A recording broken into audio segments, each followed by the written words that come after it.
தினமும் அவங்களுக்கு ஸ்கேன் பண்ணி முதலில் பார்த்ததுல சீரியலை மூளைக்குள்ள பார்க்க ரத்த கசிவு சேனலை இருக்கு. சப்ஸ்கிரைப் அதோட செய்து மூளையை பாதுகாக்கிற வீடியோவை எலும்புகள்லயும் லைக் ஃபிராக்சர் செய்யுங்கள். ஏற்பட்டிருக்கு. இதெல்லாம் சரி பண்ண ஒரு மேஜர் ஆபரேஷன் பண்ண வேண்டியது இருக்கு.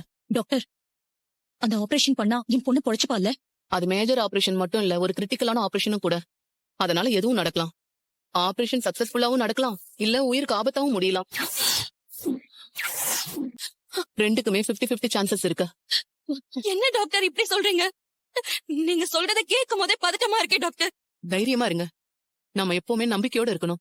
ஆஸ் ஏ டாக்டரா நான் எல்லா விஷயத்தையும் சொல்லிதானே ஆகணும். இந்த ஆபரேஷன் குறைஞ்சது 8 மணி நேரம் நடக்கும். அத நீங்க முதல்ல தெரிஞ்சுக்கணும். அந்த ஃபார்ம்ல சார் கிட்ட சைன் வாங்கிக்கோங்க. Okay doctor. டாக்டர், ஒரு நிமிஷம். உள்ள இருக்கிற பேஷண்ட்டுக்கு எல்லாமே அக்காதான். அம்மாங்கிற உரிமையில இவதான் சைன் பண்ணணும். அவன் சைன் பண்ணக்கூடாது. சின்னத்த, இங்கேயுமா பிரச்சனை பண்ண ஆரம்பிச்சிட்டீங்க? அந்த ஃபார்ம்ல சகலதான் கையெழுத்து போடணும். அதான் முறை. டேய், முறைய பத்தி நீ எனக்கு சொல்லி தரியா? அம்மாங்கிற உரிமையில என் அக்கா சைன் பண்ணலாம், எந்த தப்பும் இல்ல. வாய போடு. உள்ள ரேவதி உயிருக்கு போராடிட்டு இருக்கா. நாங்களாம் பதறி போயிருக்கோம். இங்க வந்து தேவையில்லாம் பேசிட்டு இருக்க. இன்னொரு முறை வாயை திறந்த. மேடம், இது ஹாஸ்பிட்டல். இங்க எதுக்கு தகராறு பண்ணிட்டு இருக்கீங்க? உங்க சண்டையெல்லாம் வீட்ல போய் வச்சுக்கோங்க. ஹாஸ்பிட்டல் ரூல்ஸ் படி ஹஸ்பண்ட் தான் ஃபார்ம்ல சைன் பண்ணணும். தேவையில்லாம பிரச்சனை பண்ணாதீங்க, புரியுதா? சகல கையெழுத்து போடியா. ரேவதிக்கு எதுவும் ஆகாதியா. நீங்க எவ்வளவு பேருக்கு நல்லது செஞ்சிருக்கீங்க. அந்த புண்ணியெல்லாம் சேர்ந்து நம்ம ரேவதிய உழைக்க வச்சிருப்பா. மாப்பிள, நல்லவங்களை ஆண்டவன் சோதிப்பான், ஆனா கைவிட மாட்டான். டாக்டர்களாலே முடியாதுன்னு சொன்ன ஒரு விஷயத்த நீங்க செஞ்சு காட்டிருக்கீங்க. இனிமே ரேவதிக்கு எதுவும் ஆகாது. நிச்சயமா நல்லபடியா வந்துருவா. தைரியமா கையெழுத்து போடுங்க மாப்பிள. இந்தாங்க, சைன் பண்ணுங்க. ஓகே, எல்லாரும் வெயிட் பண்ணுங்க. வாங்க, ஃபார்மாலிட்டிஸ் முடிஞ்சது. ஆபரேஷனுக்கு ரெடி ஓகே பண்ணிடலாம். டாக்டர். வாங்க.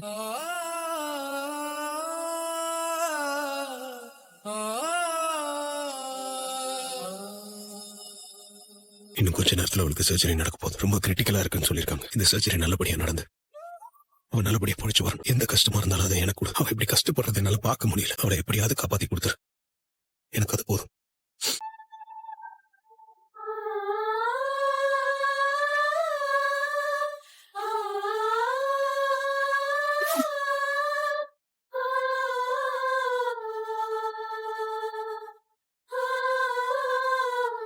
அப்பா, இன்னும் கொஞ்ச நேரத்துல ரேவதிக்கு ஆபரேஷன் ஆரம்பிச்சிருவாங்கல்ல? ஆமாமா, அதான் டாக்டர் சொல்லிட்டு போனாங்கல்ல. 8 மணி நேரம் ஆபரேஷன் நடக்கும்னு சொன்னாங்களே, அவ்வளவு நேரமாப்பா ஆகும்? ஆமாமா, தலையில அடிபட்டு மூளையில பாதிக்கப்பட்டிருக்குன்னு சொன்னாங்கல்ல. மேஜர் ஆபரேஷன் தாமா, அவ்வளவு நேரம் ஆகும். கடவுள் அருளால ரேவதி நல்லபடியா குணமாகி வந்தாலே போதுமாமா. கண்டிப்பா குணமாயிடுவா மாப்பிள. அந்த நம்பிக்கை எனக்கு இருக்கு. அக்கா, இவ்வளவுக்கும் காரணம் அந்த டிரைவர் தான். அவனுக்கு பைக் வாங்கி கொடுக்க போய் தான் ரேவதிக்கு ஆக்சிடென்ட் ஆகி இந்த நிலைமையில இருக்கா. ரேவதி குணமானதும் முதல்ல இவன் கிட்ட இருந்து டிவோர்ஸ் வாங்கி கொடுத்து இவனை வீட்டை விட்டு துரத்தணும். அப்பதான் இவன் தொல்லை இல்லாம நிம்மதியா இருக்க முடியும்.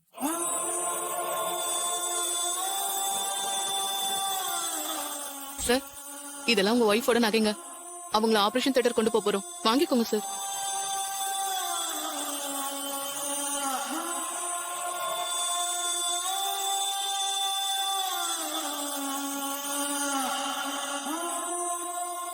மா, என் கழுத்துல இருக்கிற தாலியை ஈஸியா இறக்கணும்னு நினைக்காதீங்க. நான் செத்தாலே ஒழிய இந்த தாலி என் கழுத்துல இருந்து இறங்காது.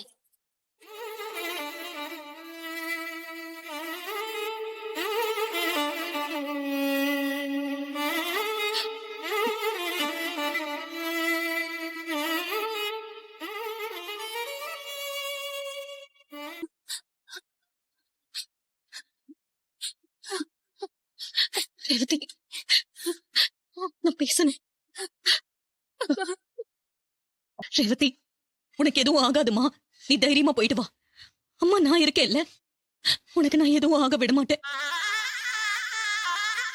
ரேவதி, கடவுள் அருளால உனக்கு நல்லபடியா ஆபரேஷன் நடக்கும்.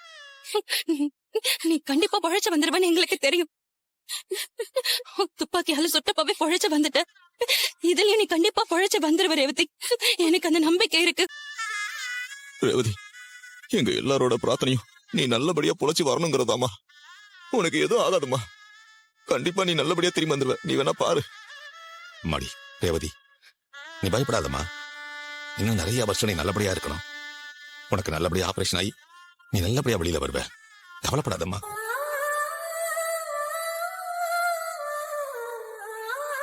மேடம், டைம் ஆச்சு.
அப்பா, ரேவதிக்கு ஆபரேஷன் நல்லபடியா நடந்துரும்ல? கண்டிப்பா நல்லபடியா நடக்குமா, நீ கவலைப்படாத.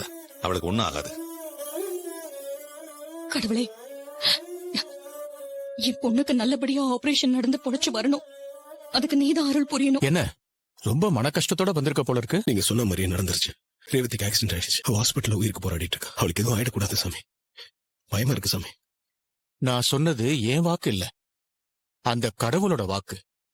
அத மீறினா அதுக்கான தண்டனைய அனுபவிச்சுதான் ஆகணும். அவ இல்லாத வாழ்க்கையை என்னால நினைச்சு கூட பார்க்க முடியல சாமி. அவ பொழைச்சு வரணும். அதுக்கு நான் என்ன பண்ணணும்னு சொல்லுங்க சாமி, அதை நான் செய்யறேன். கவலைப்படாத.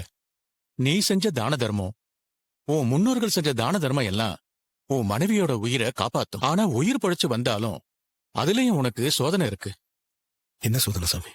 எல்லாம் போக போக உனக்கே தெரியும். உன் வாழ்க்கையில எதிர்பாராத பல விஷயங்கள் நடக்க போகுது. அதுக்கு உன் மனசை தயார்படுத்திக்க. புரியல சாமி. எல்லாத்தையும் விளக்கமா சொல்ல முடியாது. இலைமறை காயாதான் சொல்ல முடியும். நீதான் அது புரிஞ்சு நடந்துக்கணும். உன் மனைவியை எக்காரணம் கொண்டும் பிரிஞ்சிடாத. உனக்கு நிறைய பிரச்சனைகள், அவமானங்கள் வரலாம். உன் மனைவிக்காக அதையெல்லாம் நீ பொறுத்துதான் ஆகணும். உன் மனைவிக்கு இனிமேதான் கஷ்டகாலமே ஆரம்பிக்க போகுது. அப்போ நீ அவளுக்கு துணையா இருக்கணும். உனக்கு என்ன நடந்தாலும் உன் மனைவிக்காக அதையெல்லாம் தாங்கிக்கணும். எந்த சூழ்நிலையிலையும் அவளை பிரியக்கூடாது. அவளை உன் கண் பார்வையிலேயே வச்சுக்க. சரிங்க சாமி. என்ன பிரச்சனை வந்தாலும் கண்டிப்பா நான் அவளை விட்டு பிரிய மாட்டேன். அப்படி அவளை பிரியற சூழ்நிலை வந்தாலும் அவ கூடவே இருக்கிற மாதிரி சூழ்நிலை உருவாக்கி நான் அவளுக்கு துணையா இருப்பேன் சாமி. நல்லதே நடக்கும்.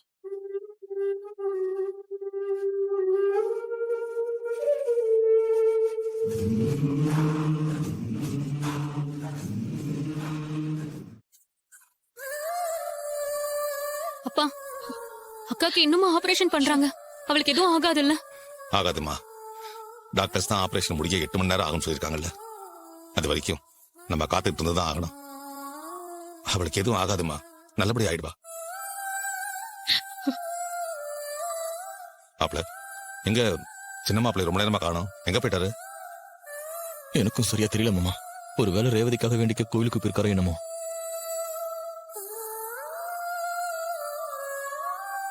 அக்கா, கவலைப்படாத. டாக்டர் எப்படியும் ரேவதிய பழக்க வச்சிருவாங்க. இன்னும் கொஞ்ச நாள்ல அவ பழைய மாதிரி நடமாட ஆரம்பிச்சிருவா.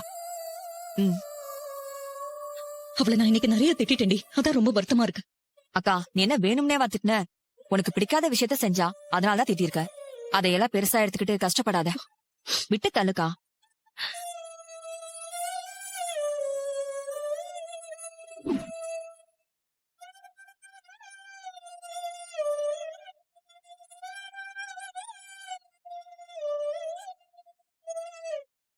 சித்தப்பா, அந்த ரேவதிக்கு ஏதோ ஆக்சிடென்ட்னு சந்திரா சொன்னா, அதை கேட்ட உடனே எனக்கு எவ்வளவு சந்தோஷமா இருந்துச்சு தெரியுமா?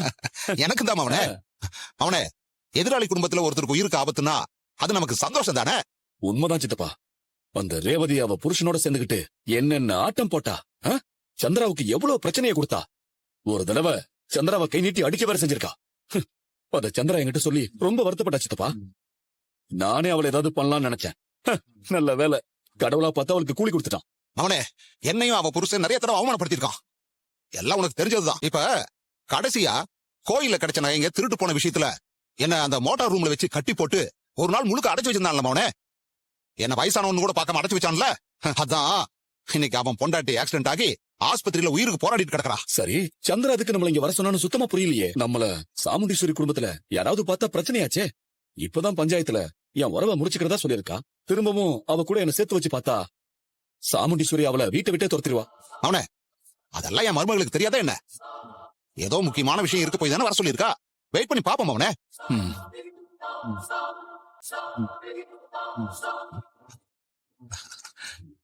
வா மருமகளே.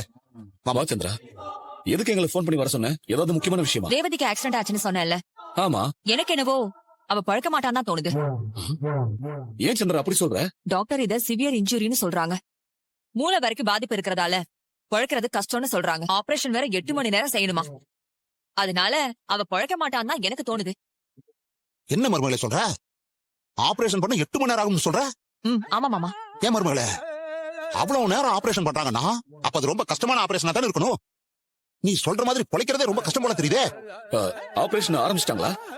ஆரம்பிச்சிட்டாங்க. ஆபரேஷன் நடந்துகிட்டே இருக்கு. நாம நினைக்கிற மாதிரி ரேவதி மட்டும் இதுல மண்டைய போட்டா நமக்கு பல வகையில சந்தோஷம் தான். அவ செத்து போயிட்டா அதுக்கப்புறம் அந்த டிரைவர் ஆட்டோமேட்டிக்கா அந்த வீட்டை விட்டு நடைய கட்ட வேண்டியதான். அதுக்கப்புறம் அந்த வீட்ல இருக்கிற அவனுக்கு எந்த தகுதியும் இல்ல. கரெக்ட் தான் சந்திரா. இந்த ஆக்சிடென்ட் நமக்குன்னே நடந்த மாதிரி இருக்கு. இத பயன்படுத்திக்கிட்டா நமக்கு தான் நல்லது. ஏங்க இந்த ஆக்சிடென்ட்ட நீங்க தான் பண்ணிருப்பீங்கன்னு அந்த டிரைவர் என்ன பிடிச்சு கத்து கத்துன்னு கத்திட்டு இருக்கான். உண்மையை சொல்லுங்க, நீங்க தான் அதை பண்ணீங்களா? என்ன சந்திரா இப்படி கேக்குற? நாங்க செஞ்சா அவங்ககிட்ட சொல்லாம இருப்போமா? இந்த ஆக்சிடென்ட்க்கு எங்களுக்கும் எந்த சம்பந்தமும் கிடையாது. ஆமா மருமகளே, இத நாங்க செய்யல, வேற யாரோ தான் செஞ்சிருக்காங்க. நம்மள தவிர அவளுக்கும் அவ புருஷனுக்கும் வேற யாரும் எதிரியும் இல்ல. அப்ப யார்தான் செஞ்சிருப்பா? ஒருவேளை இது இயல்பா கூட நடந்த ஆக்சிடென்டா இருக்கலாம்ல. அப்படி நடந்திருக்க வாய்ப்பு இருக்கு. எப்படியோ அவ இந்த ஆபரேஷன்ல பழக்காம செத்து தொலைஞ்சா சரிதான். அதுக்கப்புறம் என் அக்காக்காரி வீட்ல நான் வச்சதுதான் சட்டம். எப்பவும் ராஜ்யம் தான். அந்த வீட்ல உன் ராஜ்யம் வந்துருச்சுன்னா மெல்ல மெல்ல உன் அக்கா குடும்பத்தை அழிச்சு அந்த இடத்துக்கு நாம வந்துட வேண்டியதுதான். கரெக்டா அவனே. ரேவதி செத்தானா நமக்கு பல வகையில லாபம் தான். முக்கியமா அந்த டிரைவர் பைய தொல்லை சுத்தமா ஒழிஞ்சிரும். அப்புறம் அந்த சாமுண்டீஸ்வரியை பழி வாங்குறது நமக்கு ரொம்ப ஈஸி ஆயிரும்.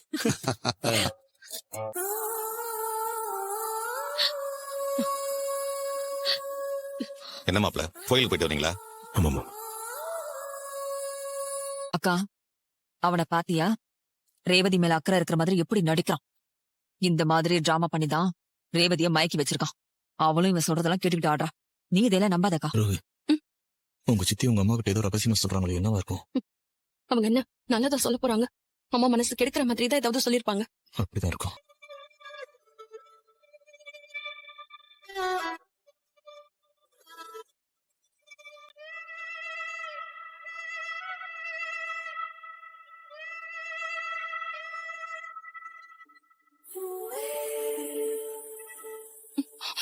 டாக்டர், டாக்டர், ஆபரேஷன் நல்லபடியா முடிஞ்சுதா? என் பொண்ணு எப்படி இருக்கா? நல்லா இருக்கால? ஆபரேஷன் சக்சஸ்ஃபுல்லா முடிஞ்சது. அவங்க உயிருக்கு எந்த ஆபத்தும் இல்ல.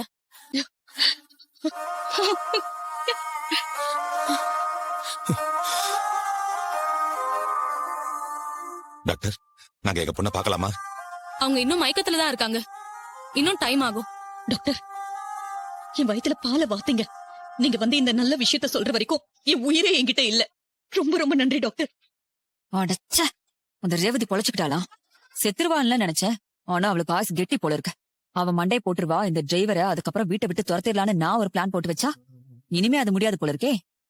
மாப்பிள, உங்க வேண்டுதல் வீண் போகல. ரேவதிக்கு நல்லபடியா ஆபரேஷன் முடிஞ்சு போச்சு. நல்லவங்க வேண்டுதல் ஆண்டவன் கண்டிப்பா நிறைவேற்றுவோம் அம்மா. சகல விஷயத்திலயும் அதான் நடந்திருக்கு. மிஸ்டர் கார்த்தி, உங்ககிட்ட ஒரு முக்கியமான விஷயம் சொல்லணும். சொல்லுங்க. உங்க ஒய்ஃபுக்கு தலையில அடிபட்டதுனால, மூளைக்கு போற ரத்த ஓட்டம் தடைப்பட்டதுனால திடீர்னு மூளை பாதிப்பு ஏற்பட்டிருக்கு. இது அவங்க ஞாபக சக்தியை கூட பாதிக்கும். இந்த ஆபரேஷன் செஞ்சதுக்கு அப்புறம் தான் இந்த விஷயம் எங்களுக்கு தெரிஞ்சது. ஞாபகங்களை நினைவு வச்சுக்கிற மூளையோட பகுதி பாதிக்கப்பட்டிருக்கு. ஆனா உங்களுக்கு ஏற்பட்டிருக்க ஞாபக சக்தியோட பாதிப்பு எந்த அளவுக்கு இருக்குன்னு அவங்க கண் முழிச்சாதான் சொல்ல முடியும்.